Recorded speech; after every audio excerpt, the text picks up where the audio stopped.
जनसत्ता संपादकीय गति 110 शब्द प्रति मिनट। Be ready. 3, 2, 1 स्टार्ट। विज्ञान कहता है कि ऊर्जा के बिना जीवन संभव नहीं। स्टॉप। अर्थशास्त्र कहता है कि विकास के लिए जिस चीज की सबसे ज़्यादा ज़रूरत है, वह ऊर्जा ही है। स्टॉप। हमारे देश में कोयले की कमी के फौरी संकट और भावी आशंकाओं के बीच यह चर्चा उठी है कि अगर आबादी की बढ़ती ज़रूरतों के बरक्स विकास की रफ्तार को कायम रखना है तो हमें भारी मात्रा में ऊर्जा यानी बिजली की ज़रूरत होगी। स्टॉप। लेकिन बिजली पैदा करने के विकल्पों पर गौर करने पर पता चलता है कि यह काम आसान नहीं है। स्टॉप। जिस तरह से कोयले के संकट को सीधे तौर पर बिजली की कमी से जोड़ा जा रहा है, उसमें यह जानना जरूरी हो गया है कि हमारे पास आखिर बिजली बनाने के कितने और कैसे विकल्प हैं। स्टॉप। अहम सवाल यह भी है कि क्या ऐसे विकल्पों से निकट भविष्य में हमारी ज़रूरतों के मुताबिक बिजली मिलती रहेगी। स्टॉप। पैरा। बिजली उत्पादन का मुख्य परिदृश्य देखें तो पता चलता है कि इसके लिए हम स्वदेशी और आयातित कोयले पर निर्भर हैं। स्टॉप। लेकिन यह निर्भरता कई मुश्किलों का सबब बन रही है। स्टॉप। कोयले के घटते स्रोत, घरेलू खदानों और विदेश से आयात जल्द ही ऐसी स्थितियां पैदा कर सकते हैं, जिनमें हमें विद्युत उत्पादन के दूसरे स्रोतों पर आश्रित होना पड़ेगा। स्टॉप। दूसरी समस्या यह है कि वायु प्रदूषण और जलवायु संकट की चुनौतियां के मद्देनज़र कोयले से बनने वाली बिजली के विकल्प तलाशने की मजबूरी खड़ी हो गई है। स्टॉप। देश में ऐसी कई योजनाओं पर काम भी चल रहा है जिनमें कोयले वाली बिजली से हटकर पन बिजली या परमाणु बिजली या फिर सौर ऊर्जा, पवन ऊर्जा आदि के उत्पादन पर जोर दिया जा रहा है। स्टॉप। कोयले की जगह लेने वाले सारे विकल्पों ने अपने अपने आकर्षण हैं, लेकिन व्यावहारिकता की कसौटी पर सभी में कोई न कोई दिक्कतें हैं। स्टॉप। इससे यह संभव लगता नहीं है कि ये विकल्प जल्द ही कोयले की जगह ले पाएंगे। स्टॉप।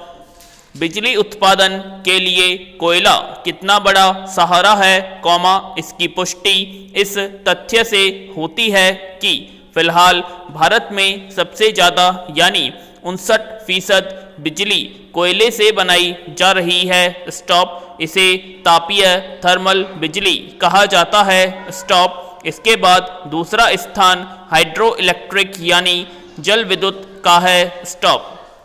जल विद्युत परियोजनाओं में से देश में 17% बिजली बनाई जाती है। स्टॉप। बाकी बची 9% बिजली जीवाश्म ईंधन या प्राकृतिक गैस से, 3% परमाणु बिजली घरों में और करीब 12% बिजली अक्षय ऊर्जा के स्रोतों यानी सौर ऊर्जा और पवन ऊर्जा से मिलती है। स्टॉप। पैरा।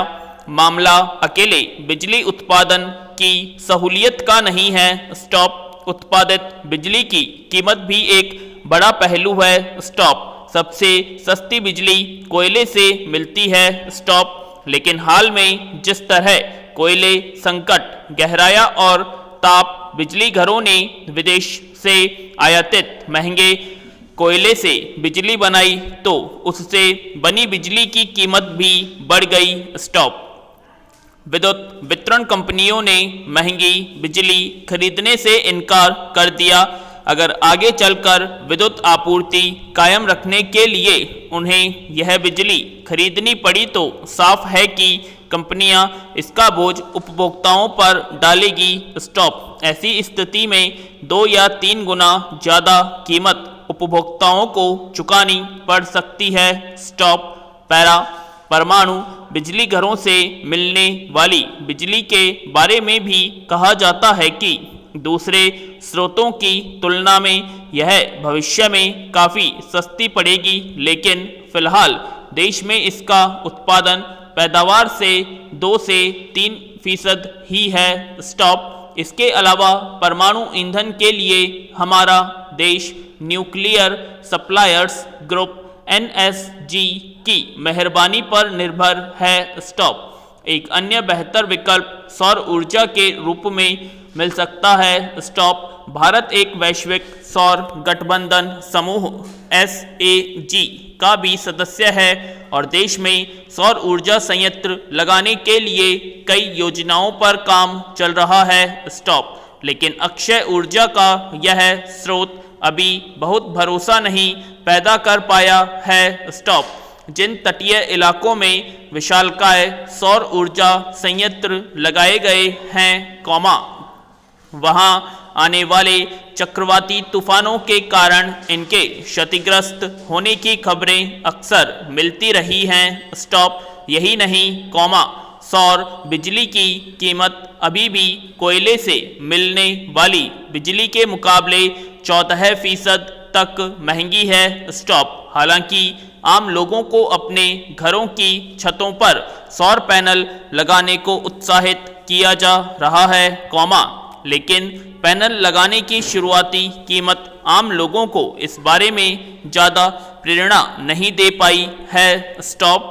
जीवाश्म ईंधन और प्राकृतिक गैस से चलने वाले बिजली घरों की बात की जाए, तो इससे जुड़ा तथ्य यह है कि इन बिजली घरों, कारखानों और वाहनों को चलाने में जीवाश्म ईंधन का इस्तेमाल होता है और भारत अपनी ज़रूरत का 80% तेल विदेशों से आयात करता है। स्टॉप। हमारा देश कुछ समय पहले तक इसके लिए इराक और सऊदी अरब पर निर्भर था। स्टॉप। अब भारत अपनी ज़रूरत के तेल का 12% ईरान से आयात कर रहा है। स्टॉप। वर्ष 2018 में भारत ने ईरान से $7 अरब का तेल आयात किया था। स्टॉप। असल में ईरान पर अमेरिकी प्रतिबंध लगाए जाने के बाद मई 2019 से वहां से भारत को तेल आपूर्ति तकरीबन ठप हो गई, जिससे तेल के लिए सऊदी अरब और इराक पर निर्भरता बढ़ी। हालांकि इन सारी समस्याओं के समाधान की कुछ राहें भी खुली हैं। स्टॉप। जैसे हाल में देश में राष्ट्रीय हाइड्रोजन मिशन को हरी झंडी दिखाई गई है। स्टॉप। इस योजना का उद्देश्य देश को ग्रीन हाइड्रोजन का निर्यातक देश बनाने का है। स्टॉप। हाइड्रोजन ऐसा ईंधन है जो स्वच्छ है और एक बार दक्षता हासिल होने के बाद इससे अनंत काल तक असीमित ऊर्जा पाई जा सकती है। स्टॉप। समस्या दबाव डालकर इसका भंडार करने की है, क्योंकि यह अत्यंत विस्फोटक होने के कारण दुर्घटना का कारण भी बन सकती है। स्टॉप। उम्मीद है कि राष्ट्रीय हाइड्रोजन मिशन में इससे जुड़ी सभी समस्याओं का समाधान निकाल लिया जाएगा। स्टॉप। हाइड्रोजन ईंधन के अलावा स्वच्छ ऊर्जा के जिन अन्य स्रोतों का उल्लेख सरकार के स्तर पर किया जा रहा है, उनमें बिजली से चलने वाली कार, बस और ट्रक अग्रणी हैं। स्टॉप। इसके अलावा ईंधन के रूप में गैस के इस्तेमाल और पेट्रोल में एथेनॉल के मिश्रण से तैयार होने वाले ईंधन से वाहन चलाने की योजना भी उल्लेखनीय है। स्टॉप। गन्ने के शीरे से निकाला गया एथेनॉल एक स्वच्छ ईंधन है, लिहाजा इसे जलाकर बनाई जाने वाली बिजली कई मायनों में दूसरे विकल्पों से बेहतर मानी जाती है। स्टॉप। भारत में भी एथेनॉल से ऊर्जा हासिल करने का चलन शुरू हो चुका है। स्टॉप। कुछ राज्यों में प्रायोगिक तौर पर बसें और ट्रेनें तक एथेनॉल से चलाई जा रही हैं। स्टॉप। आने वाले वक्त में निश्चित ही मोटर वाहनों को एथेनॉल मिश्रण वाले इंजनों से युक्त किया जा सकता है, जिससे तेल पर हमारी निर्भरता कुछ कम होगी। बिजली चलित वाहनों और सौर ऊर्जा पर चल रही जोर आजमाइश कुछ राहत भरे नतीजे ला सकती है, स्टॉप। लेकिन इस पूरे प्रकरण में जो सबसे मुश्किल काम है, कॉमा, वह तकनीक का हस्तांतरण है, स्टॉप। जब बिजली कोयले की जगह सौर पैनल लगेंगे तो बराबर मात्रा में बिजली पाने में भारी निवेश और ज़रूरत के मुकाबले कम उत्पादन के जोखिम को सहना पड़ेगा, स्टॉप।